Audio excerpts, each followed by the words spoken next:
Hoje eu queria convidar pelo menos uns 10 pentecostais, alguém apaixonado por Jesus. Tem algum incendiário comigo aqui? Eu preciso de pelo menos 30 incendiários. Eu queria fazer um convite. Quando a palavra tocar você, fica de pé no teu lugar, celebra, irmão. Tem alguém que nunca viu alguém queimando por Jesus e vai aprender a queimar vendo você. Você está comigo? Diga amém. A gente tem que ter esse ambiente de preservação e celebração da glória e da presença, que faça com que o inferno se constranja com a alegria que nós temos no nosso Salvador. Você está comigo? Diga amém. Eu quero pregar sobre um Deus que nos surpreende. O tema da mensagem de hoje é: Deus está pronto para nos surpreender. Não tem ninguém que quer ser surpreendido, não. Deixa eu pregar para esse lado. Deus está pronto para nos surpreender. Alguém crê nisso? E sabe o que é melhor? Para você que não crê nisso, fica mais fácil de Deus surpreender você. Baixas expectativas não significam que Deus vai deixar de ser o que Ele é, porque eu espero que Ele faça menos do que Ele normalmente faz. Deus não é do tamanho da minha fé, mas o que eu vou viver faz com que eu tenha uma experiência que é proporcional ao que Deus está sempre pronto para fazer. André, eu não entendi, ficou confuso, eu vou te explicar. Deus é o Deus do impossível, é o Deus do sobrenatural, é o Deus que ressuscita mortos, é o Deus que cura enfermos, é o Deus que liberta cativos, é o Deus que provê no tempo da crise, é o Deus que prospera mesmo quando todo mundo diz que não. Isso é quem Ele é. Agora eu vou acessar do quanto Ele pode e do que Ele é à medida que eu tenho expectativa que Ele faça. Uma igreja com uma expectativa natural não consegue experimentar os feitos de um Deus sobrenatural. Irmão, eu já tive a oportunidade de pregar em várias igrejas e eu já entrei em igrejas que me constrangeram pela fome, e eu já preguei em igrejas que me constrangeram pela ausência dela. Teve igrejas que eu já saí de lá perguntando por que me trouxeram aqui, porque do início ao final do culto não existe uma expectativa, nem uma fome para que Deus faça. Irmão, se a gente se reunir sem fome para que Deus faça, não tem nem sentido a gente se reunir. Fique em casa, coloca um documentário ou qualquer coisa do tipo, vai ter o mesmo nível de manifestação da presença que um auditório cheio de pessoas que creem em Jesus, mas não se movem como se crescem. A gente já falou sobre isso, as bases de um ateísmo prático. O que é um ateísmo prático? É alguém que crê que Deus existe, mas vive como se Ele não existisse. Como assim, André? Eu creio que Deus cura, mas quando a doença chega, eu me porto como se Ele não existisse. Eu creio que Deus provê, mas quando a crise financeira chega, eu me porto exatamente como alguém que se porta como se Ele não existisse. Qual o sentido, irmão, de uma crise financeira trazer na minha casa um desespero que é similar ao que acontece numa casa que não crê no Deus que eu creio? Qual é o sentido de uma doença trazer sobre a minha casa uma instabilidade que é similar, ou às vezes maior, do que traria numa casa que tem pessoas que não creem no Deus que eu creio? Faz sentido? Quando eu estava internado, e o médico que cuidou de mim está aqui, então ele não vai me deixar mentir sozinho. É só uma piada sem graça, no Brasil funciona. Bom, quando eu estava internado, irmão, eles queriam antecipar em alguns dias a minha alta. Pastor, você está reagindo muito bem, a gente deve te liberar uns 4, 5 dias antes. Eu falei, não tem como. Tô mentindo, cara? Não tem como. Eu preciso terminar os capítulos do livro. E cara, Deus está falando tanto comigo aqui. Acho que faltavam 4 capítulos. Eu estou escrevendo um por dia. Eu preciso terminar esse livro, porque esse livro vai tocar e curar muita gente. Então entende, irmão, a maca de um hospital pode ser o cenário para o novo de Deus, ou pode ser o final da minha expectativa e da minha história. A maca é o cenário, como eu me porto é o que define. A fornalha era o cenário, como aqueles homens se portaram é que definiu a história. A cova dos leões era um cenário, homens foram estraçalhados ali, alguns viram leões fazerem jejum porque estavam ali. Fornalhas, irmão, estava tão aquecida que os soldados que levaram aqueles homens até aquele lugar foram queimados pela potência daquele fogo, aquecida várias vezes mais. Mas aqueles que confiaram no Senhor dançaram com Ele no meio do fogo. O fogo não é o problema, o fogo é o cenário. Os leões não são o problema, os leões são o cenário. Os gigantes não são o problema, os gigantes são o cenário. Você está comigo? São o cenário. Já preguei sobre isso. Se alguém não ouviu, guarda essa chave. Essa chave pode sustentar o teu coração com esperança no meio de uma crise. Os gigantes e os problemas não são um problema. Os gigantes e o problema são só a plateia. O gigante viu, guarda isso, irmão. O gigante viu um exército inteiro recuar quando ele apareceu, mas ele não viu o que aconteceu depois que Davi chegou. Por quê? Porque a chegada de Davi foi o final da história dele. Ninguém perguntou para o gigante o que aconteceu. Davi se posicionou e that's it. Tem gigantes que ainda não saíram porque a gente ainda não se posicionou. Aquele gigante gritava: existe alguém no meio desse exército capaz de me enfrentar? A voz dele ecoava, era ouvida, todos sabiam que ele era. Mas depois que Davi chegou, aquela voz foi calada. Irmão, guarda isso em nome de Jesus. Tem vozes que não têm se calado contra você, porque alguns posicionamentos que você precisaria ter, você ainda não teve. Você acha que não tem vozes que vêm contra o nosso ministério, contra a nossa vida, contra a nossa história? Você acha que não tem momentos em que, se a gente der uma brecha, o desânimo entra? Você acha que não tem momentos em que o cansaço tenta parar? Você acha que é sempre fácil? Não, irmão, não é fácil. Deus nunca disse que seria fácil. Deus nunca disse que seria fácil. E a verdade é que quanto mais a gente cresce, maior ficam os desafios, as tempestades, mais quente ficam as fornalhas. Mas a gente está diferente. O André de 15 anos atrás é diferente do André de hoje. Você é diferente de você daqui a 10 anos. Alguém está comigo? Diga amém. Então o tema da mensagem de hoje é: Deus está pronto para nos surpreender. Você pode declarar isso? Diga: eu creio que Deus está pronto para nos surpreender. Salmos 125 diz: os que confiam no Senhor são como o monte de Sião, não se pode abalar, mas permanece para sempre. Como os montes cercam Jerusalém, assim o Senhor protege o seu povo desde agora e para sempre. Sabe o que eu acho interessante? A Bíblia diz que aqueles que confiam no Senhor não se pode abalar.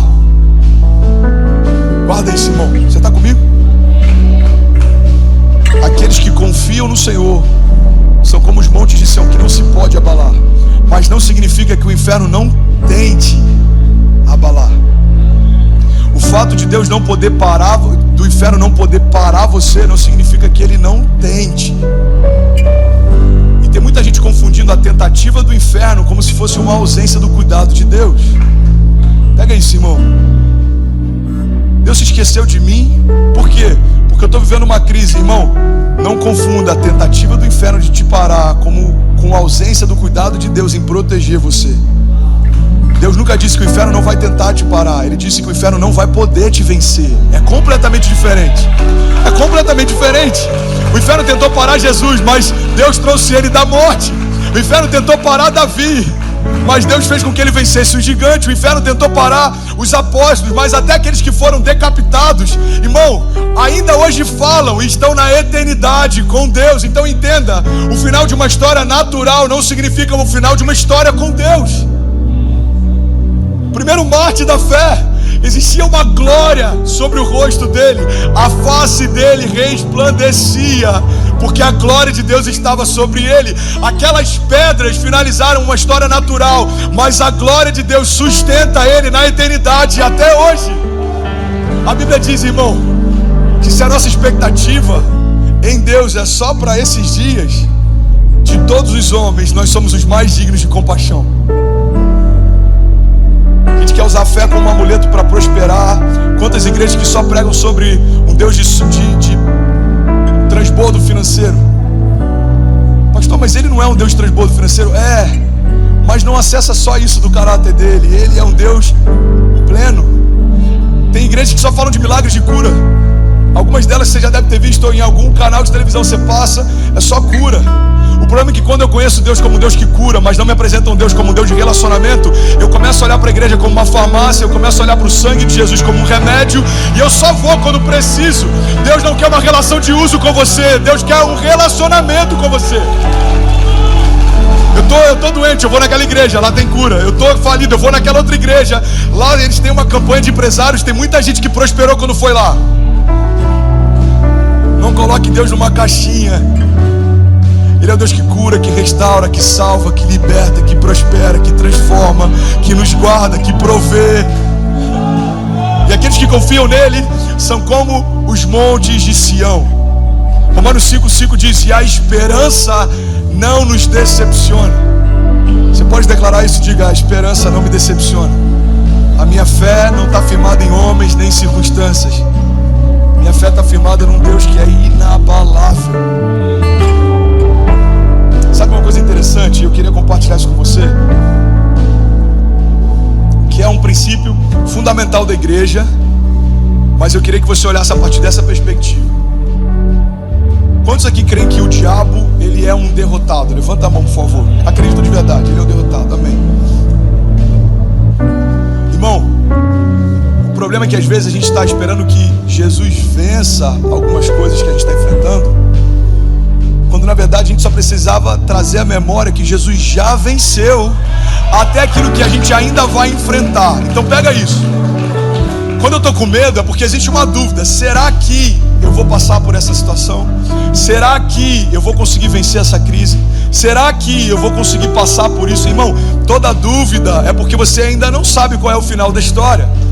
Mas o que sustenta a igreja e o que traz sentido para sermos quem somos, fazemos o que fazemos, é que nós cremos que Jesus venceu a morte, ressuscitou dos mortos, estabeleceu sobre nós, mediante o seu sangue, a vitória sobre o inferno, sobre o pecado, sobre todo o principado e sobre toda a potestade.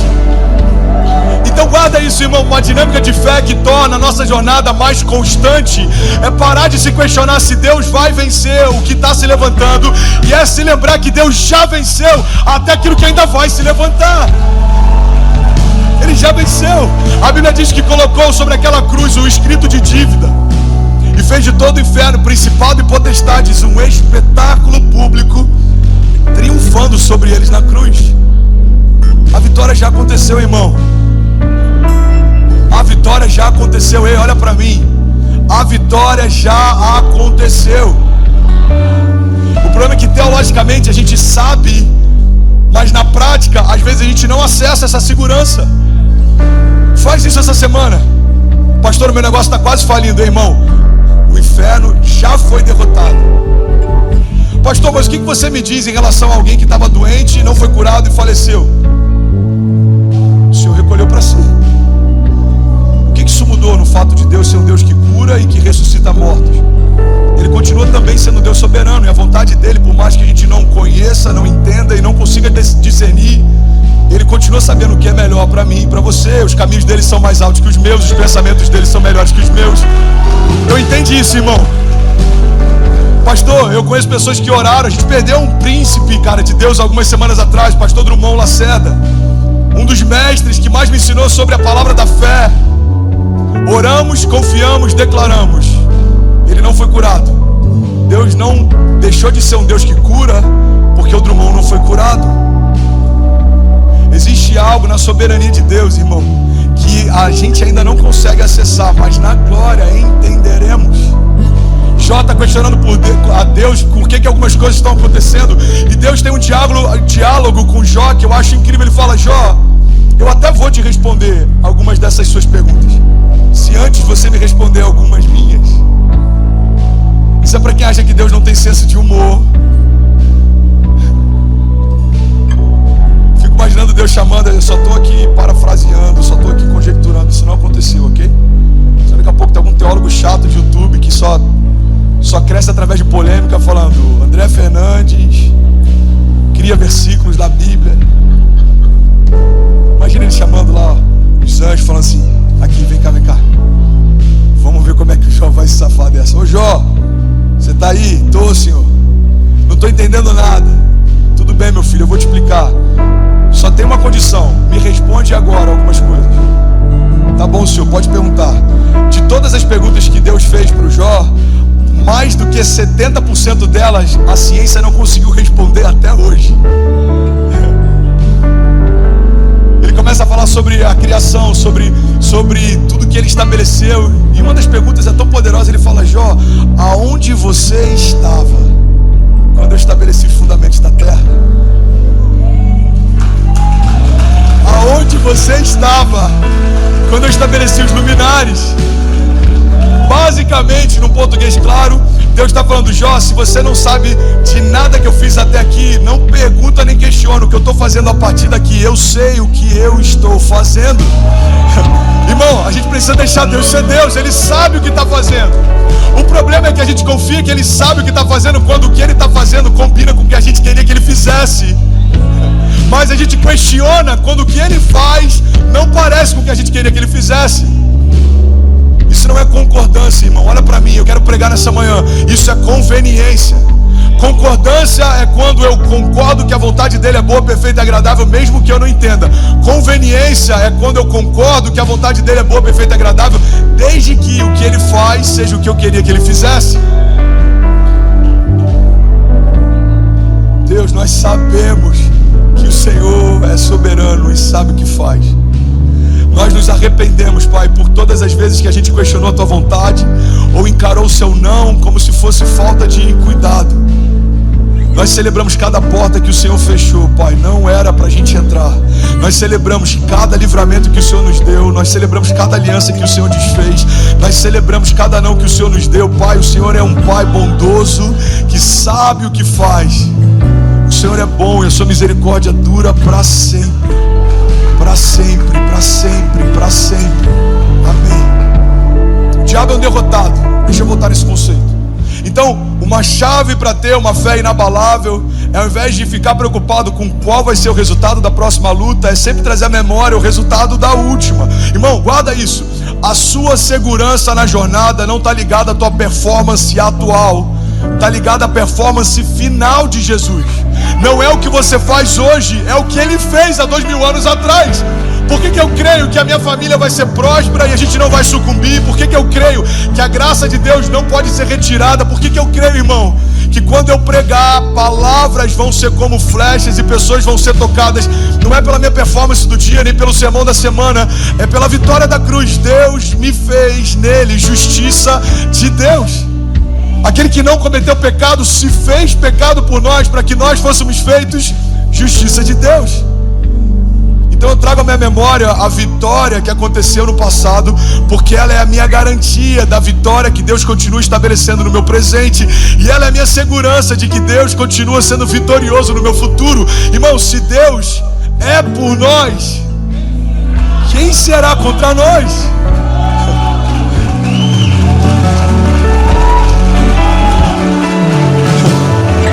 Essa é uma das linguagens que os judeus eles usam muito, mas naquela época ainda mais. É um estilo de linguagem de sempre fazer perguntas. Eles fazem muitas perguntas. Então, se você perguntar, por exemplo, cara, por que você não tá? Por que você não veio ontem? A pergunta dele é, mas por que você sentiu minha falta? Estou dando um exemplo aqui. Tem sempre uma pergunta que tenta extrair de você o melhor. E existem algumas perguntas que, por mais que elas sejam perguntas, elas carregam em si mesmas as respostas. Essa indagação, imagina você no meio de uma crise trazendo isso à tua memória. Se Deus é por nós, quem será contra nós? Você vai tentar vasculhar, irmão, e você vai perceber que se Deus é por você, não tem nada nos céus, na terra ou debaixo da terra que pode ser contra você. Essas perguntas são para trazer à nossa memória aquilo que nos dá esperança. É como o salmista está falando: eu levo meus olhos aos montes, de onde vem o meu socorro? O meu socorro vem do meu Senhor. O meu socorro vem no Deus que fez os céus e a terra. Então o que eu quero compartilhar com você, pega isso, irmão, é que tem muitas respostas que você não está tendo no momento de crise por conta de perguntas que você não está se fazendo em meio a elas. Quando vier a crise, feche teus olhos e se pergunta: se Deus é por mim, quem será contra mim? Isso vai te dar confiança no Senhor. Agindo Deus, quem impedirá o seu agir? Em outro momento a Bíblia diz: se Ele nos entregou o seu único filho, não nos dará também com Ele juntamente e de graça todas as demais coisas? Eu fico imaginando eu num momento de crise, se eu questionasse Deus, por que eu estou no hospital? Deus fala na palavra: filho, se eu dei o meu único filho por você, você acha que eu também não vou te dar de graça todas as demais coisas? É como se Ele falasse: eu já provei até onde eu vou. Você ainda está perguntando? Eu já provei. Qual que é o limite para a criação? Quem é pai vai entender. Qual que é o limite de desapego da criação? Qual que é o último nível? Irmão, você pode abrir mão de nação. Todo mundo que está aqui já fez isso. Você pode abrir mão de aliança. Alguns de nós, isso é loucura, tá? Só abrir um parênteses, não faça isso. Mas alguns de nós, por algum motivo, abriram mão de relacionamento com os pais. Pastor, mas o meu pai errou. É um mandamento com promessa. Ok? É um mandamento com promessa. Perdoe o seu pai e ame o seu pai. Mas ele me feriu. Eu estou falando isso porque eu sei que tem muita gente aqui que não consegue liberar e por isso que não consegue romper. Você está preso no velho, não fica com expectativa do novo. Fecha parênteses. Então entende isso, irmão. Cara, isso é muito poderoso. A gente tem que ter esse entendimento. Cara, a única coisa que a gente não é capaz de desapegar é de um filho.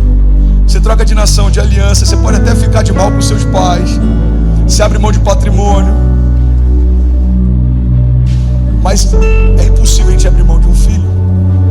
E o que eu acho poderoso, cara, é que a Bíblia não diz que Deus abriu mão do primeiro filho. Não diz que Deus abriu mão do melhor filho. Não diz que ele abriu mão do filho mais velho. A Bíblia diz que ele abriu mão do único filho. Não tinha outro. Ele pega o único filho e fala: eu entrego ele para ter você de volta. Irmão, João 3,16, se a gente for traduzir na linguagem de hoje, João 3,16 está dizendo: porque Deus amou você de tal maneira que ele aceitou a ideia de perder Jesus por um tempo, mas não aceitou a ideia de perder você para sempre. Isso é João 3,16. Deus amou o mundo de tal maneira que nos entregou o seu único filho. Único. Não tinha reserva, não tinha backup, não tinha similar, não tinha outros. Ele pega o único e entrega para ter você. É por isso que essa afirmação, que vem logo depois de um questionamento, é tão poderosa. Ela fala: se ele deu o único filho dele, não nos dará também juntamente e de graça todas as demais coisas? Você está comigo ainda? Diga amém. Então, irmão, conselho: viva a partir da vitória, não a partir das dúvidas. Confie no que a palavra diz e duvide das suas dúvidas. Isso é muito poderoso. Às vezes a gente duvida da palavra e confia nas dúvidas. É tão simples. A palavra diz que em Cristo eu sou mais do que vencedor. Então é isso, irmão, that's it. Na palavra, na Bíblia, a gente acredita até na capa. Se tiver escrito lá, revisada e atualizada, eu acredito que alguém revisou e atualizou. Amém? Se tiver lá o CNPJ dizendo que ela foi impressa em Barueri, eu acredito, irmão, foi impresso lá. Quem dirá os fundamentos que ela carrega? Então eu creio no que a palavra diz e eu duvido das minhas dúvidas. Será que vai acontecer? Não, já aconteceu. Será que Deus vai fazer? Não, Ele já fez. Deus já está no meu futuro, só está esperando eu chegar. Será que vai se cumprir? Não, em Cristo já se cumpriu, eu só preciso acessar. Será que Deus pode? Ele pode todas as coisas. Se Deus é por nós, quem será contra nós? Será que eu vou vencer essa doença? Não, eu não vou vencer. Jesus já venceu, certamente. Ele levou sobre si todas as nossas doenças e enfermidades, e o castigo que nos trouxe a paz estava sobre Ele. Pelas suas pisaduras nós já fomos sarados. Alguém pode, pelo amor de Deus, celebrar esse amor furioso? Nós já fomos sarados. Nós já fomos sarados. Já aconteceu, irmão. Já aconteceu. Já aconteceu. Você sabe qual é o papel de um pregador? Tem muita gente se perdendo, querendo criar novas revelações, um novo evangelho. Irmão, o nosso papel é só lembrar o que nunca deveria ser esquecido. Não venha com expectativa de que eu fale algo novo. Eu só estou aqui para lembrar do que a gente nunca pôde esquecer. É por isso que às vezes a gente se perde. Tem pregadores que se perdem porque chega num tempo, se o cara não tiver alegria em poder compartilhar isso, ele fala: cara, tem que ter alguma coisa nova, eu preciso ter alguma nova revelação. Não é possível que seja só isso. É tão simples que a gente fala: não, está completo, deve ter alguma coisa. Eu entendi errado. É isso. Deus me amou de tal maneira que entregou o seu filho, e eu preciso corresponder esse amor para reinar com ele na terra e depois na glória. É só isso? Não, deve ter alguma outra coisa. Não tem. É isso. Deus amou você de tal maneira que entregou tudo que tinha para ter você de volta. E quando você tem a revelação disso, deixa de ser menino e agora se torna um herdeiro com acesso a tudo. Romanos 12:2 diz: alegrem-se na esperança, sejam pacientes na tribulação e perseverem na oração. Isso é muito poderoso. Se a gente meditar só nesse versículo por um mês, todos os dias, você vai ver como que vai mudar muita coisa na tua jornada. Começa o teu dia com esses 3 pilares. Alegrem-se na esperança. Aí você pega 5 minutos e fica se alegrando na esperança. Deus me amou de tal maneira que Ele entregou Jesus para me ter de volta. Eu sou dele, Ele é meu. Começa a trazer a memória o que te dá esperança. Deus é justo, poderoso para fazer infinitamente mais do que tudo que eu já pedi ou pensei. Deus é um Deus que me surpreende a cada dia. A paz dele excede todo entendimento. O cuidado dele me mantém num lugar seguro. Ele é o meu refúgio e fortaleza, socorro presente na hora da angústia. Se Deus é por mim, quem será contra mim? Aí você terminou de meditar na esperança, você persevera, irmão. Você persevera com paciência na tribulação. 5 minutos agora. Eu estou dando conselhos práticos, ok? Pode fazer parte do devocional de alguém aqui.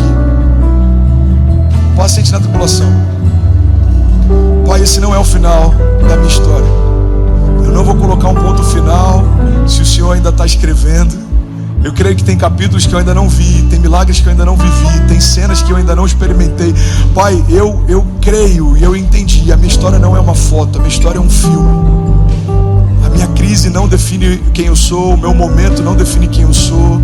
E eu vou permanecer de pé, eu vou permanecer confiante, eu não vou parar. Eu coloquei a mão no arado, não vou olhar para trás. Eu não sou como aqueles que, tendo começado, eles desanimam e se perdem. Eu sou daqueles que permanecem, são salvos.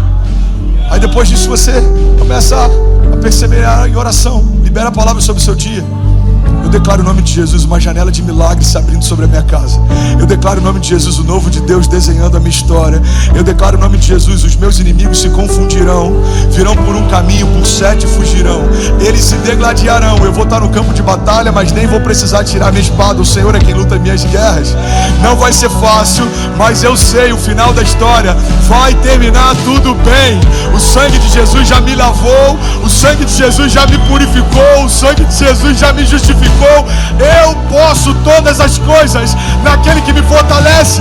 Eu sou salvo, justificado, livre de toda condenação. Eu sou filho, cabeça e não cauda. Eu sou livre, livre, livre. Persevera na oração.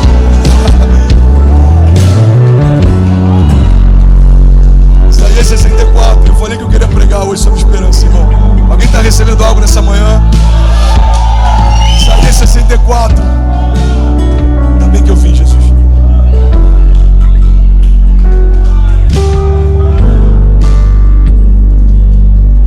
Muito bom.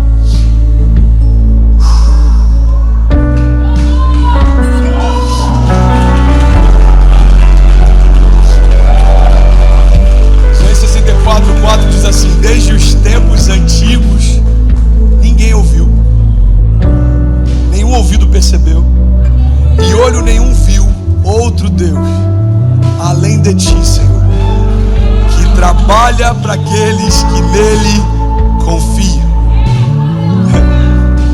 Em outras versões diz que trabalha para aqueles que nele esperam. É interessante porque vários deuses são cultuados em várias culturas, mas não tem nenhum Deus que se fez criação, que enfrentou a morte e que voltou para contar a história. André, você tem alguma coisa contra o Deus tal? Nada. Nada. Inclusive, se ele quiser voltar para conversar comigo, ele pode voltar. Ah, não tem como? Ah, entendi. Você tem alguma coisa contra Buda? Nada. Só que ele não voltou da morte para falar mais nada depois que foi. Você tem alguma coisa contra fulano ou beltrano? Nada. De verdade, eu não tenho nada contra. Mas só o Deus que eu creio voltou da história para falar com a criação, ascendeu aos céus e vai voltar para buscar aqueles que nele esperam. Essa é a nossa alegria, irmão. Essa é a nossa confiança. Essa é a nossa base de segurança. Ele volta, ele volta, ele volta. E falei: eu estou indo para o Pai. É necessário Se não fosse assim, o Espírito não viria sobre vós. Permaneçam. Só que tem um homem naquela sala que, por sinal, abre parênteses, a sala foi invadida por Jesus sem que ele abrisse uma porta, ok? Ele transpassou a parede, chegou no meio deles, todo mundo: você voltou? Fico imaginando Jesus falando: eu falei que ia voltar. Não é louco isso? Ele fala: eu vou passar por isso. Aí quando chega a cruz, todo mundo desespera. Ele já tinha dito que passaria. Isaías antecede Jesus, já falava a respeito de coisas que não haviam acontecido. Salmos, irmão, tem uns salmos que falam: cães me rodeiam, cães me rodeiam, estão rindo de mim. Salmos. Jesus, que vem da linhagem de Davi, gerações antes, a palavra já falava a respeito do que ia acontecer. Então Jesus está vivendo o que a palavra já disse que ele viveria. Ele está passando pelo que a palavra já disse que ele passaria. Ele enfrenta a morte e volta para contar a história. E ele já disse que voltaria. E ainda assim a criação olha e fala: ué, você voltou? Ele fala: voltei. Mas é você mesmo? Um deles questiona. Ele fala: então vem e vê. As feridas ainda estão aqui. Aí Tomé coloca o dedo na ferida. Tomé sente a ferida e crê. E aí tem algo poderoso, irmão, que Jesus compartilha: felizes são os que creem sem ver. Felizes são os que creem sem ver. Então os céus se abrem, Jesus ascende aos céus. E a Bíblia diz, a minha e a sua, diz que os discípulos ficam olhando para os céus como se esperassem alguma coisa acontecer. E aí os anjos perguntam: por que vocês olham para os céus? É quase como se eles dissessem: o que vocês estão esperando? Vocês não entenderam? Agora é com vocês. Vocês são o Jesus que ficou na terra. Vocês são a esperança da glória. Vocês são, irmão, Paulo diz: um mistério que foi oculto por épocas e gerações, a mim foi dado a alegria de poder compartilhar. E esse mistério é Cristo em vós, a esperança da glória.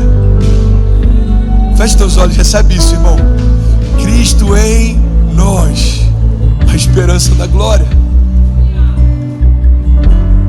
Os nossos filhos vão ter esperança na glória quando verem Cristo em nós.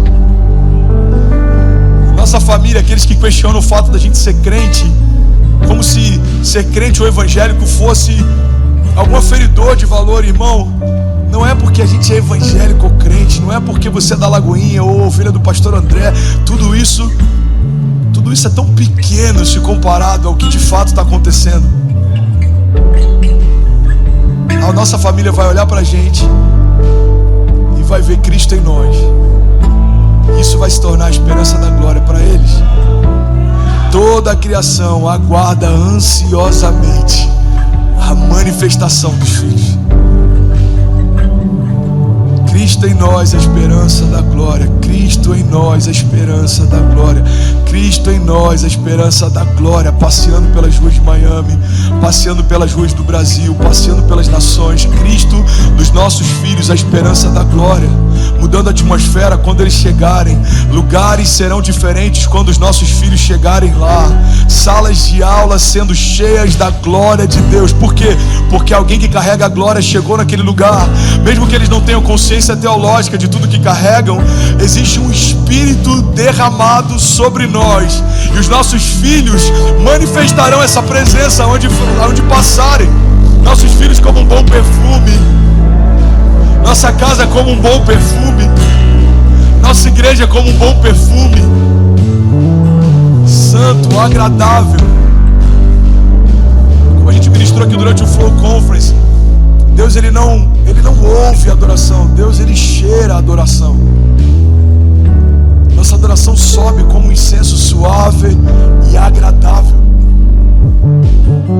Cristo em nós. Você pode declarar isso com autoridade? Diga: Cristo em nós, a esperança da glória. E é engraçado porque eu ia começar a pregar agora. Eu vou deixar pra...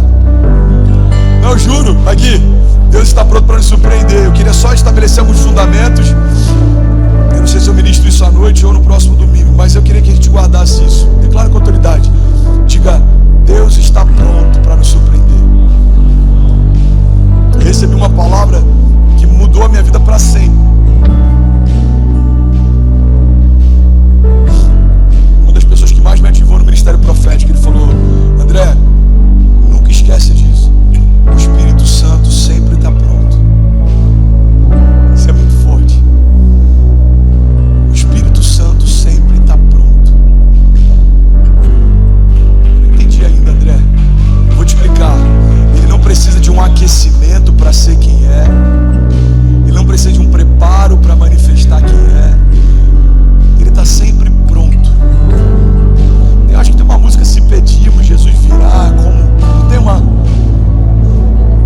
como chuva descerá. Irmão, eu quero que você tenha esse entendimento. O Espírito está sempre pronto. Eu fui ministrar no acampamento sexta-feira. Cara, era glorioso o ambiente que estava ali. Glorioso, glorioso. Eu confesso que eu não queria nem pregar, eu queria só receber. Aí eu preguei rapidinho. E tinha algumas pessoas cansadas, já era meia-noite, sei lá. Algumas pessoas cansadas já. E eu falei: ó, fica tranquilo, porque mesmo aqueles que não foram tocados pelo sermão vão ser tocados pela presença. A presença vai fazer algo novo nesse lugar. E aí, irmão, é quase como se fosse um interruptor que você liga. Por quê? Porque se o Espírito está pronto, a gente clama e ele vem.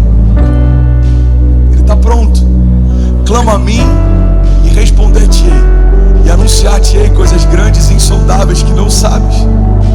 Se o meu povo, que se chama pelo meu nome, me buscar, se arrepender dos seus maus caminhos, se o meu povo clamar e se arrepender, eu ouvirei dos céus, perdoarei os seus pecados e sararei a sua terra. Você percebe que toda a resposta de Deus nessas palavras são uma reação de Deus a uma ação da terra?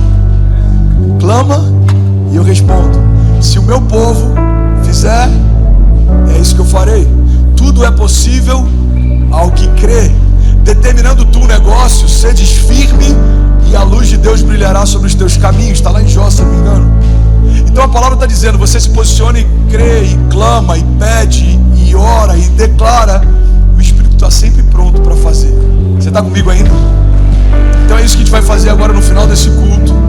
E Deus vai batizar algumas pessoas aqui com fogo. Irmão, Deus vai aquecer o teu coração. Deus vai aquecer o teu coração. Você não vai conseguir se saciar com nada menos do que a presença dele. Deus vai começar a aumentar a tua expectativa em toda reunião. E eu não estou falando de culto evangélico, eu estou falando de encontro de filhos, ok? Você vai para uma célula, um GC, você vai orar na tua casa, você vai fazer o teu devocional, você vai entrar nesse ambiente com uma expectativa. Deus vai falar comigo, o Espírito está pronto. Você está comigo? E aí, tudo bem? Você acabou agora de assistir um vídeo. E se você ainda não está inscrito, já se inscreve também no nosso canal, ativa esse sininho aqui embaixo de notificação e toda vez que eu fizer uma live ou estiver transmitindo uma mensagem ao vivo, você vai ser um dos primeiros a saber. Mas eu deixei mais 2 indicações aqui que eu espero que façam muito sentido para você. Então já aproveita e clica para assistir a próxima mensagem, beleza? Seja bem-vindo ao time de incendiários e eu espero de verdade que essas mensagens mudem a sua vida como elas têm mudado a minha também. Até a próxima. Valeu!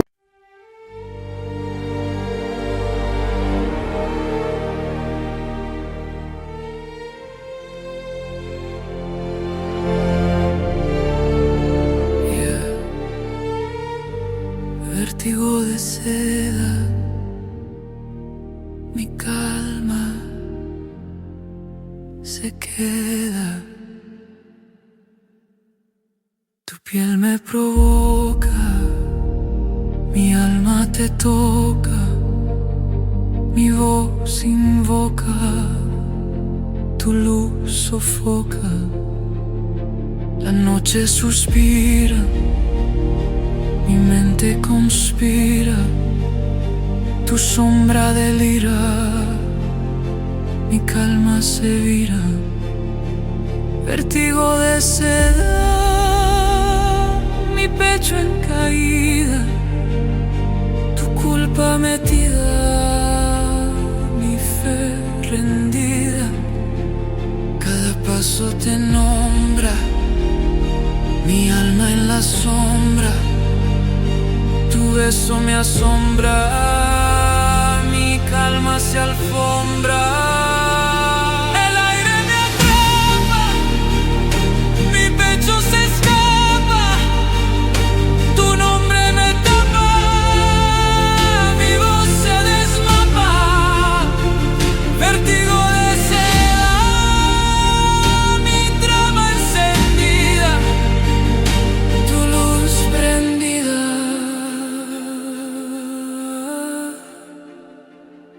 Mi piel vencida,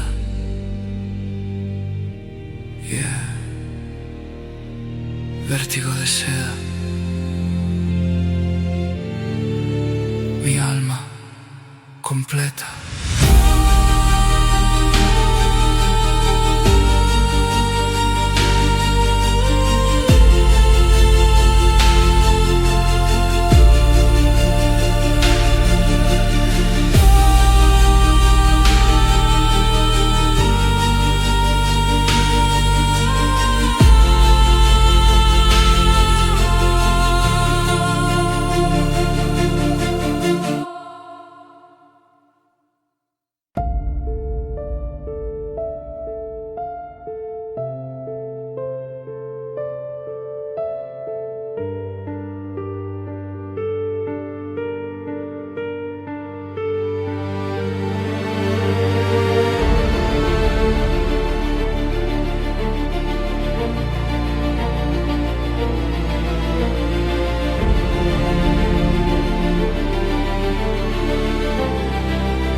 Vértigo de seda,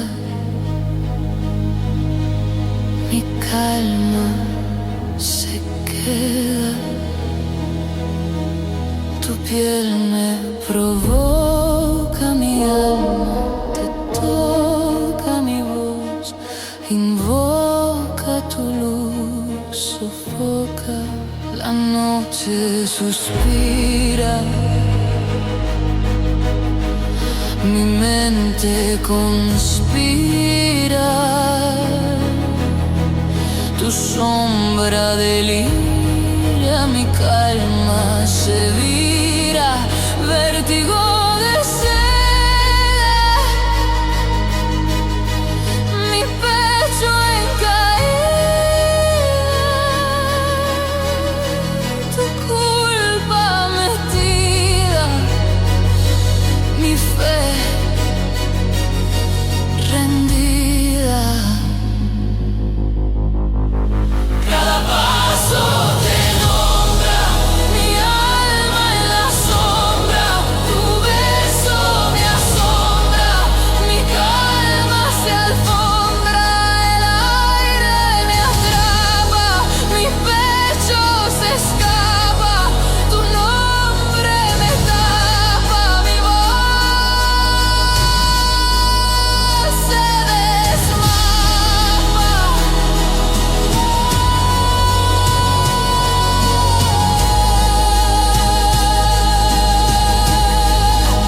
Vértigo de seda, mi trama encendida,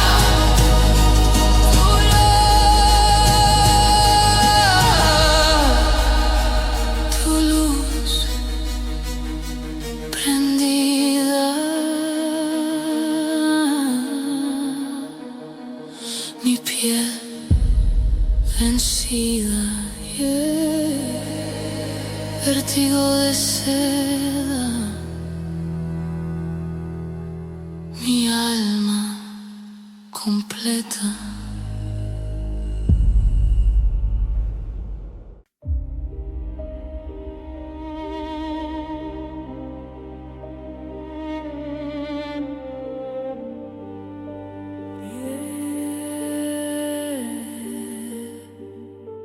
Vértigo de seda,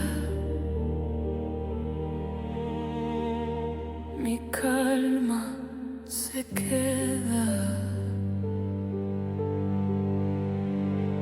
tu piel me provoca, mi alma te toca, mi voz invoca, tu luz sofoca, la noche suspira, mi mente conspira, tu sombra delira, mi calma se vira.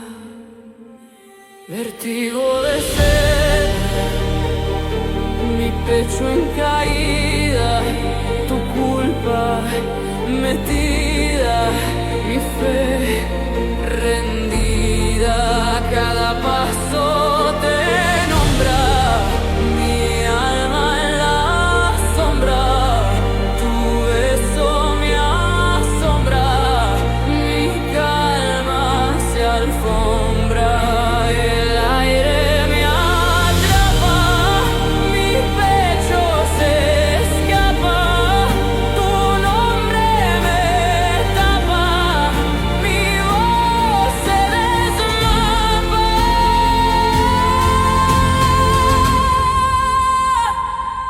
Vértigo de seda,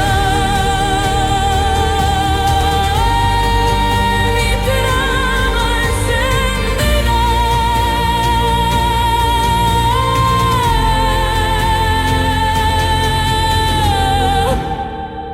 tu luz prendida, mi piel vencida,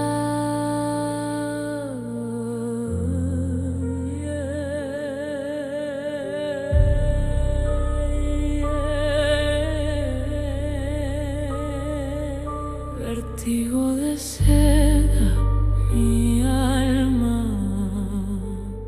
completa.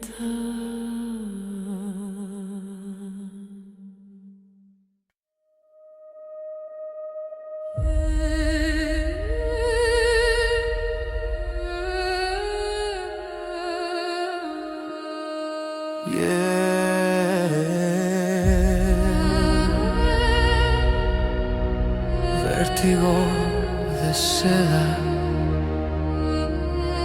mi calma se queda. Tu piel me provoca, mi alma te toca, mi voz invoca, tu luz sofoca. La noche suspira, mi mente conspira, tu sombra delira, mi calma se vira.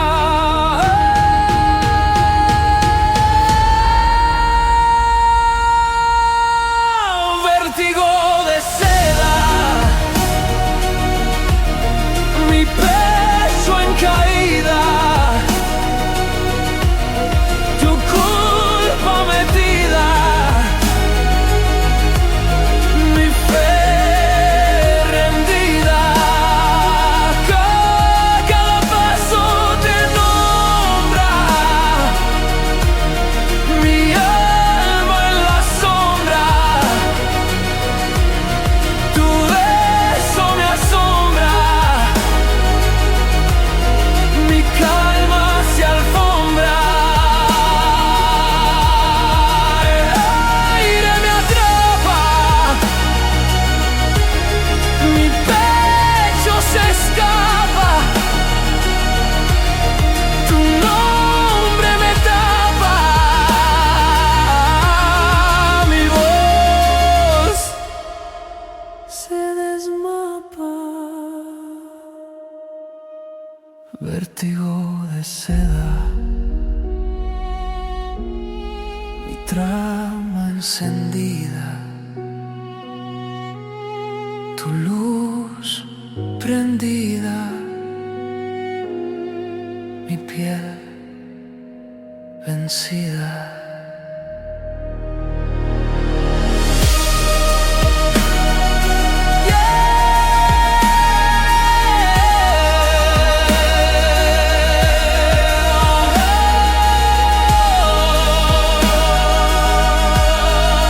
Vértigo de seda,